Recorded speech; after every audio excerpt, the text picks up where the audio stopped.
নমস্কার সবাইকে। আমি সায়নী। আজকে আমি একটি পুরনো কেকের বোর্ড থেকে কিভাবে খুব সহজে একটা নতুন ক্রাফট তৈরি করা যায় সেইটিই দেখাবো। আমি প্রথমে বোর্ডটা ফেভিক্রিলের প্যাস্টেল অ্যাক্রিলিক কালার দিয়ে পুরো কালার করে নিয়েছি। এরপর পেন্সিলের সাহায্যে আউটলাইন এঁকে নিয়ে ফেভিক্রিলের মোল্ডেড ক্লে দিয়ে শুধুমাত্র ক্যারেক্টারগুলোর মাথায় বসিয়ে নিয়েছি। এরপর ক্লেটাকে শুকিয়ে নিয়ে সব ক্যারেক্টারগুলোকে কালার করে নিয়েছি।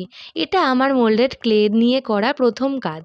এর আগে আমি কখনো কিছু বানাইনি। আমার কাছে ক্লের কোনো টুলস না থাকায় সে কারণে আমি ক্লের টুলস হিসেবে পেন্সিল আর তুলিগুলোকেই ব্যবহার করেছি। আমার এই কাজটি তোমাদের সবার ভালো লেগে থাকলে অবশ্যই আমাকে কমেন্ট করে জানাবে এবং এর সাথে সাথে আমার ইনস্টাগ্রাম অ্যাকাউন্টটি ফলো এবং ইউটিউব চ্যানেলটি সাবস্ক্রাইব করে দিও।